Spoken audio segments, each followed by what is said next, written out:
동성제약에 대해서도 이야기를 해봐야겠죠.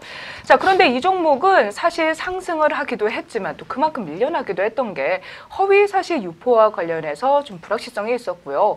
일단 뭐 암을 빛을 쏴서 없앤다라는 이야기가 굉장히 획기적이어서 시장에 큰 반향을 불러일으켰지만 또 리베이트 관련해서 또 악재가 있기도 했었습니다. 자, 이정수 헌터는 이런 부분에 대해서 어떻게 보시는지 궁금해요.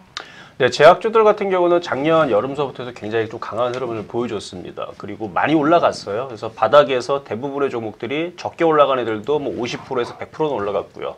뭐 적당히 뭐 300% 이상 올라간 것 같고, 많이 올라간 애들은 뭐 1000% 이상 올라가는 애들도 상당히 많습니다. 뭐 셀트리온 같은 경우도 한 2, 3년 동안 올라간 폭을 보게 되면요, 거의 뭐 1000% 이상 올라갔는데 이 동성제약도 그만큼 올라갔어요. 많이 올라갔기 때문에 빠질 때에서는 뭐 별의별 얘기들이 나와요. 그러니까 올라가기 전에서는, 이제 올라가기 직전에서는 오히려 악재를 주면서 개인들한테 물량을 털어내기 위해서 그런 이제 안 좋은 얘기 나오면서 결국은 올라가지만, 올라가는 과정에서 이제 좋은 얘기를 많이 쏟아냅니다. 왜? 더 올라가기 위해서, 혹은 개인들한테 물량을 넘기기 위해서. 근데 지금은 이제 떨어지고 있는 과정에서는 별의별 얘기 다 나와요. 그렇게 해서 안 좋은 얘기를 퍼뜨려서 주가를 하락시키기도 하고요. 안 빠지지 않습니다. 하락됩니다. 하락시키기도 하면서 개인들한테 불안감을 더 주면서 물량을 뺏어내는 거죠.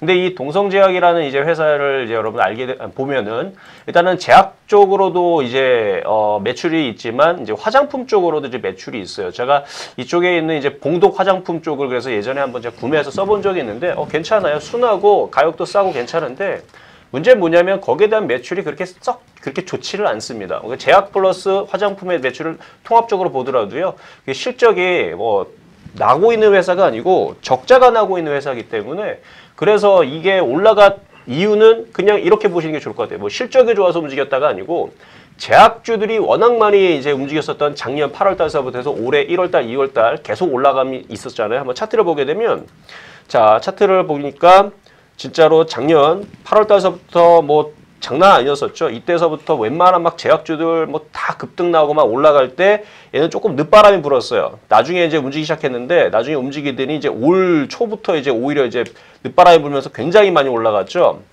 그래서 지금 올라갈 만큼 올라갔어요. 그러니까 가격대를 보니까 이때 당시 이제 3,000원대, 뭐 4,000원대 했었던 종목이 49,300원까지 올라갔으면 거의 10배 가까이 올라갔다고 보는 겁니다. 그러면 그 정도 올라갔으면 이제 빠질 때도 됐어요. 그래서 많이 올라갔으니까 당연히 조정도 깊고 빠질만 한 거고요. 거기다가 회사 자체가 적자임에도 불구하고 이 정도 많이 올라갔다라는 건 특정적인 세력이 땡겨 올렸다라는 얘기밖에 되질 않거든요. 그리고 뭐 올라간 이유는 뭐 제약주들 그동안 주도주였고 강했으니까 뭐 순환매로 강했다, 뭐 그럴 수 있지만, 적자에서 이렇게 많이 올라가기에는 뭐 회사가 좋기보다는 그냥 올라간 거예요. 그러니까 뭐 제약주들이 그동안 많이 올라갔으니까 순환매로 올라간 거예요. 그래서 그거에 따른 이제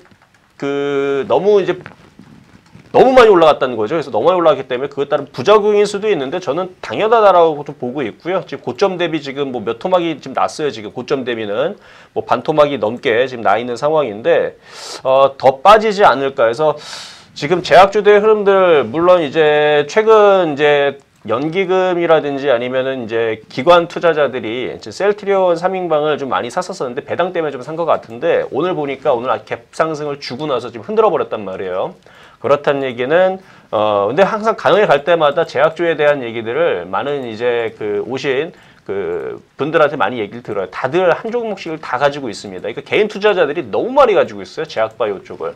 근데 그게 수익이 바닥에서 나서 지금 수익이 많이 난 상태에서 가지고 있는 게 아니고요. 수익이 뭐 이렇게 많이 나지 않거나 아니면 물려있는 상태에서 가지고 있는 개인 투자자들이 상당히 많습니다. 그렇다는 얘기 뭐냐면, 내년장에서는 제약주들이 다시 강하게 움직이기보다는 제약주에 대한 그 힘들이 다른 쪽으로 쏠리면서 다른 섹터들이 움직일 가능성이 오히려 더 높다고 봐요. 그 이유는 개인 투자자들이 제약주를 너무 사랑하기 때문에. 그러니까 제약주는 되게 좋아요. 기술력도 좋고 뭐 성장성도 다 좋고 뭐 수익도 나는 회사도 꽤 많고 다 좋은데, 너무 좋다라는 게 너무 많이 알려져 있기 때문에, 그래서 개인 투자자들이 너무 많이 가지고 있다.